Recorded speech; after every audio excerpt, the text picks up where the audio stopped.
Good morning, students. Today we are going to start a new practical session work. Now, this practical session work is related to the project programs that we are going to do. I want to say one thing before that. Whatever the programs we did for string and the last theory-based programs, along with that, the two programs that we did related to recursion, both of the programs and also the homework programs that I have given for recursion as well as for string, all will be included in the class 12 project. Okay, so total of 6 programs by now we hopefully are done for the class 12 project. Now the next program that we were going to do is related to solving a practical based question. Earlier, whatever we have solved, that was related to a theory based question. Today, whatever we are going to solve is related to a practical based question. In last half an hour work time of last two videos, I have completed 2 programs because I'm assuming that when I'm sitting in the theory exam, maximum 15 minutes time I will take to solve one total 10 marks of program. But when you are sitting for a practical exam, you are having 1.5 hours for writing the program and 1.5 hours for executing the program. So here I am going to take almost total half an hour time to write the program in the machine. I am doing it because I want to match up the same pace as a student, and I want you to also deliver the thinking power along with me as the way I am going to solve the program. Like the same way I want you people to spend time to solve the program by yourself. But here is a difference. I'm not writing the program over here in the copy. I am doing it right directly in the machine so that I can explain you all the steps one by one. But you people have to acquire the same procedure. What you do in the practical is to do the work first in the theory page and then to try and execute it in practical. I'm choosing 2 programs for 2 of my classes. One is related to a string program, string completely practical based program, and another number based program which you can see in the desktop, which is the looping based program, a Smith number program. The description is given below, and we are going to solve this particular program for today as in the practical form. And please make sure you write the question, write the algorithm of it, write the variable list of it. Coding you will get through from the video, and the output also will get from the video. Make it pause by yourself if you want. After this the video will be over, I can send you the code also through a notepad or textpad format, but I want you people to go through every step of the video to understand how I am solving the whole program. I am doing in such a level that if there will be any error from my side, we will try to resolve it, because I am placing myself in your position and trying to do it. Okay, it's not that every line whatever I'm going to write will be the same of it. Okay, it's be the right one of it. So we trial and error method will be there so that both of us will be in the same platform. Now let's go to the first section of reading the question paper, which is a very important.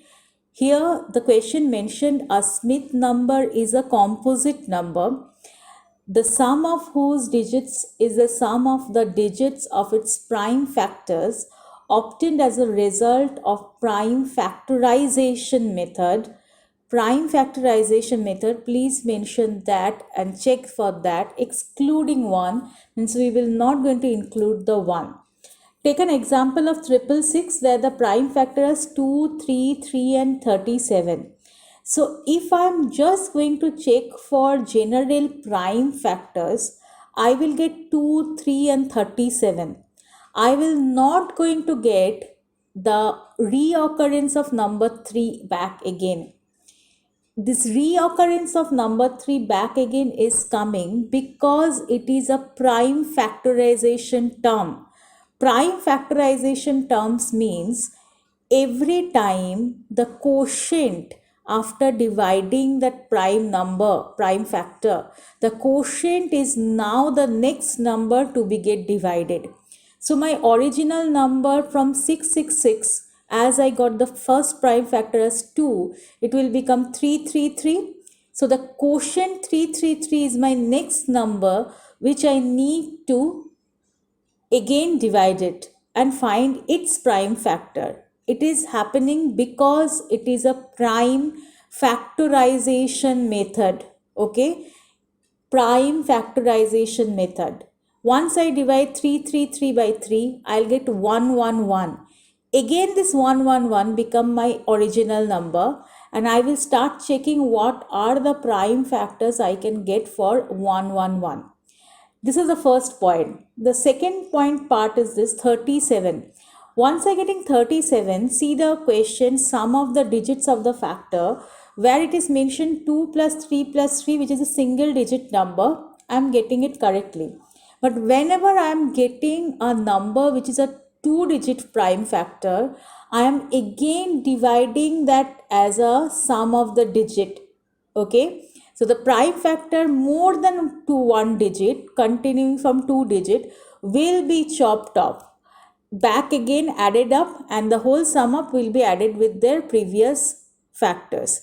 So see, in the 493,775, which is the second example, also the sum of the digits of the factor 355, it is a single digit number. Whenever it is coming as 65837, we are chopping it off and adding each and every digit of it, as the sum of the digits is equivalent to the sum of the factors.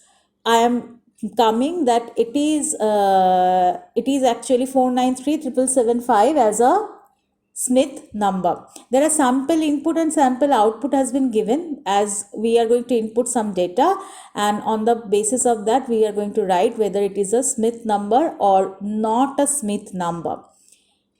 As I have mentioned in class 11 also, that any kind of this program, practical based, I prefer them to solve in the form of methods, so that it will be easier for understand and work can be distributed separately.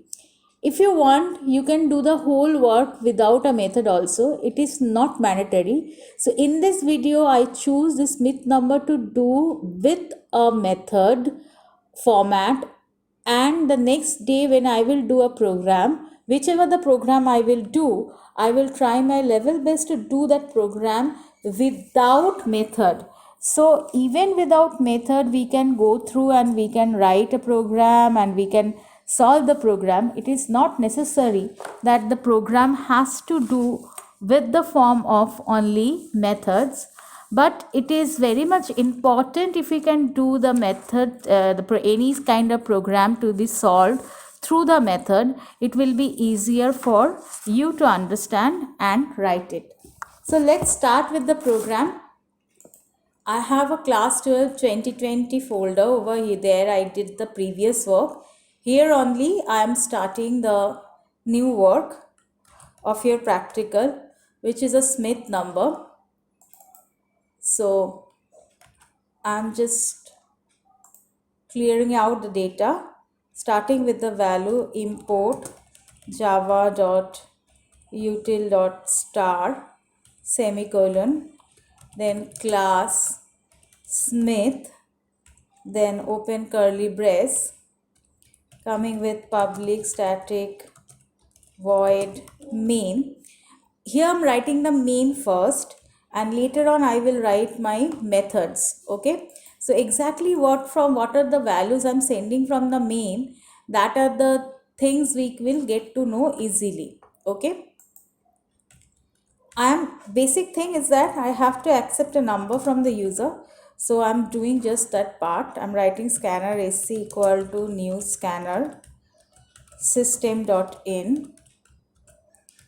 Then next line I'm writing system.out.println with enter the number, and then next line I'm writing int n equal to sc dot next int, closing it off, And here, as my question is mentioned, what I'm doing is that the sum of the digits I'm going to do in some other method, and to find the factors, what are the prime factors, that I'm going to do in some other method.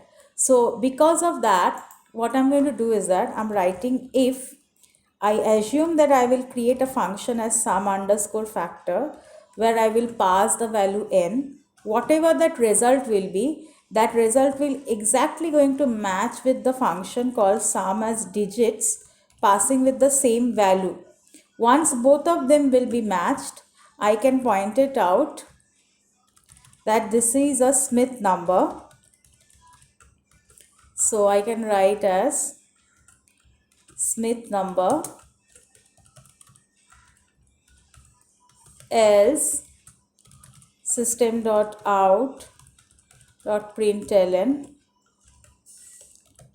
not a Smith number, like that. And then I'm going to close the main, because I don't need anything more to do in the main function. Now I'm first writing the function for sum digit, because that is the most easiest one we have done earlier also. I'm making it starting function so that I can call them anywhere easily without creating the object. I'm taking a return type int over here and making as sum underscore digit, and passing the variable, suppose int y, sorry, okay, int y. And then I'm just checking, taking a variable as I'm going to return the sum. So int sum1 equal to 0, okay, while y not equal to 0, you can write greater than also, open the curly brace, it will be sum1 plus equal to y mod 10, it will give me the remainder, and then y divided equal to 10. So the number will be chopped up and the digits will going to be stored in sum one after another. So now at the end I'm going to return sum 1, and I'm going to close this sum digit function. Now I'm going to left with the next function, which is the public. I'm writing as public static. Again, it's a return function I'm making, sum underscore factor, and I'm passing the variable int x. Intentionally, I have changed the arguments name as y and x. You can keep it same, it's up to you. Here I'm going to take some variables whichever will be required for me to compute in this method.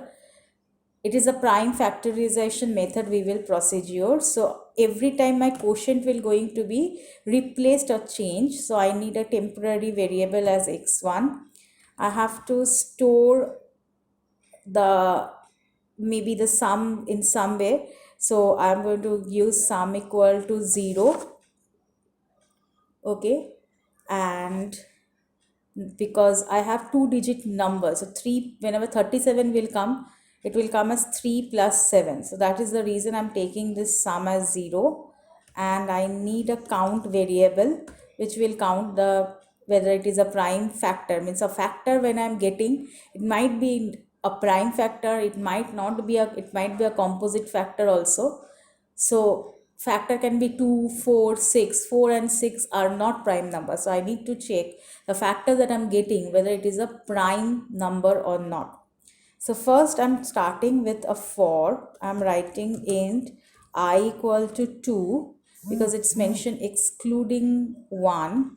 And then I'm writing I less than equal to x, which is my original number which has been given. And then I'm opening the curly brace and checking that whether what are the factors we can get through as x mod I equal to 0.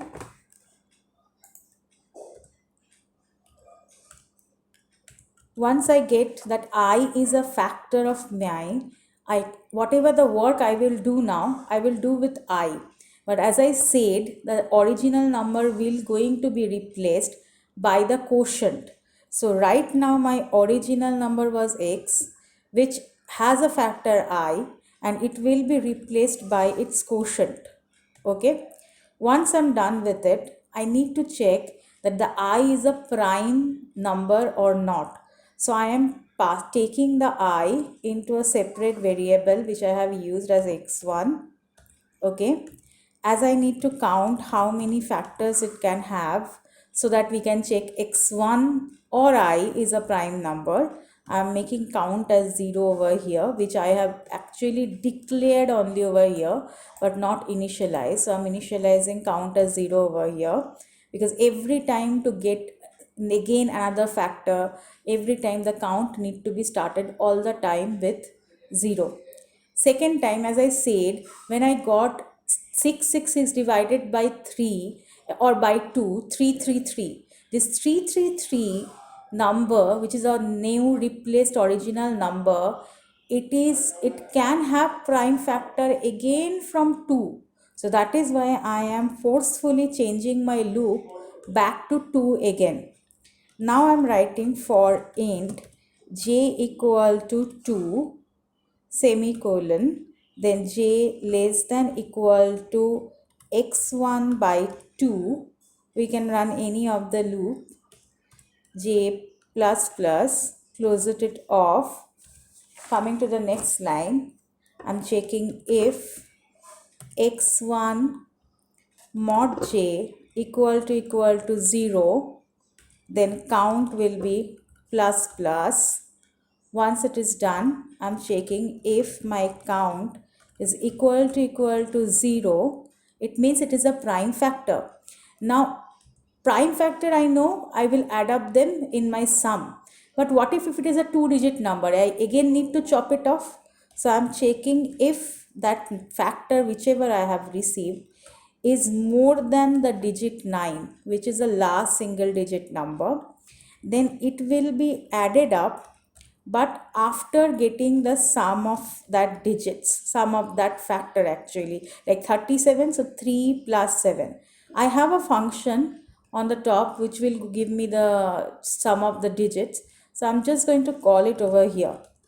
So this is the benefit of doing this particular program through method.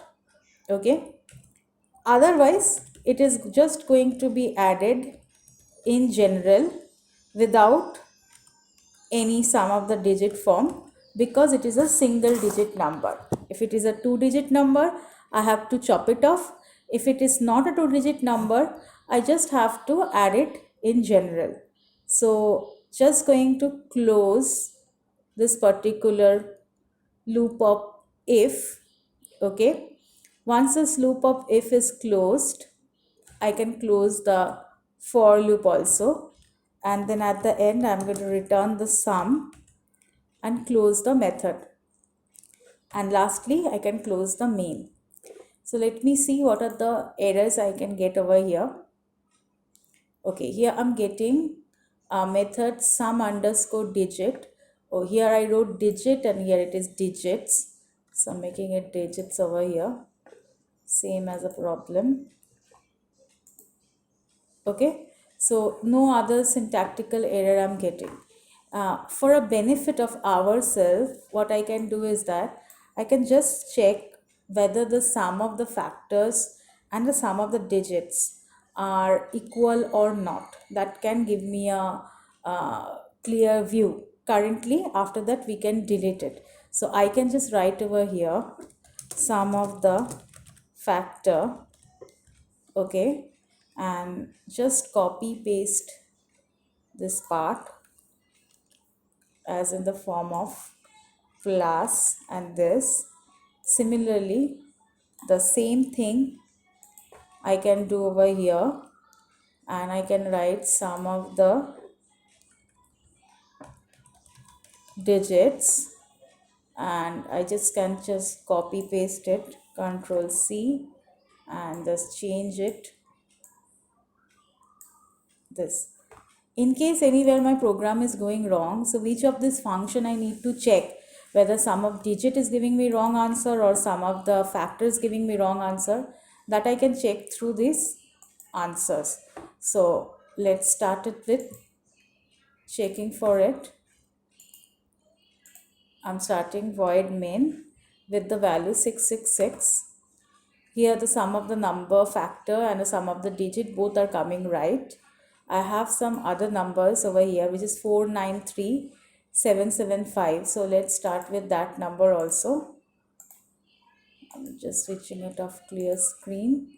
Let me start back again, which is 493775. So here also it is coming the Smith number. Let's check some number which is not a Smith number. Suppose 102,999. These are not a Smith number. So let's go through that part. Closing it back again. Running it. 999. Not a Smith number, as the sum of the factors and sum of the digits are different. And last again, let's try with a number 102, which is also not a Smith number. So currently my program is running correctly. If I wish, I can just go back to my code and can give a comment and switch it off, so that these two lines will not come. These two lines I did it intentionally so that if anywhere, any program, any code, anything is going wrong in a method, I can understand the two methods that I wrote over here. One is sum underscore digit, another is sum underscore factor. Out of them, which one is giving me problem? So I can work as per of that. Okay. Let me explain you once more the sum underscore factor. Here, this is the first time to find what are the factors I have for the original number. As I got I as a factor, now my original numbers will be changed with their quotient because of the prime factorization method. Once this prime factorization method is done, I'm copying the factor. Okay, this is for to count factors for the original factor, original number factor to be as prime, because I know if it is a prime number, it will not going to have as per the loop, no factor can come, because I have run the loop over here 2 to x1 by 2. I have not run the loop over here as 1 to the x1. Okay, if it would have been 1 to the x1, I would have get two factors. But here I have 2 to x1 by 2. So that is why I will not get any factor over here. Now whatever the factor, if it is a prime number, even suppose the prime number is 37, as it is a 2-digit number, I need to chop it off as 3 plus 7. Already I had a function sum underscore digits. So I'm just passing 37 over there. It is adding up 3 plus 7 and returning me the sum. And if it is not a single double digit number, it is a single digit number, then I'm just going to return it. This both sum functions result are being returned over here, and it is checking if both are same, then it is a Smith number. Otherwise it's not a Smith number. I hope I have cleared it out the way I have solved the program. It is not necessary you have to solve the program in this way only. You can solve the program in your own way, in your own method, but the program has to be logically correct and with proper code, proper explanations of it. You can use methods, you cannot use methods, up to you, but please go through it, as this is the one example by which we can do a program with a method which will be easier to understand and to solve.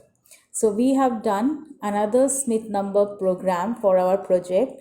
Please copy the code nicely, see the explanations, because there will be a home task for you related to a number based program which you are going to solve in the same way using method.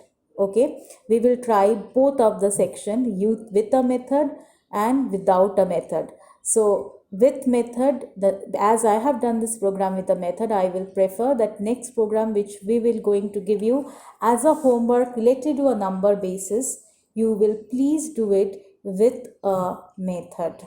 Okay, thank you for the class, Elias boys. Please stay safe at home. Keep washing your hand in this pandemic situation. Tell your family members also to stay at home. Keep studying. Keep posting your queries to me. I'll be glad to help you all. Stay safe, well connected. Thank you very much.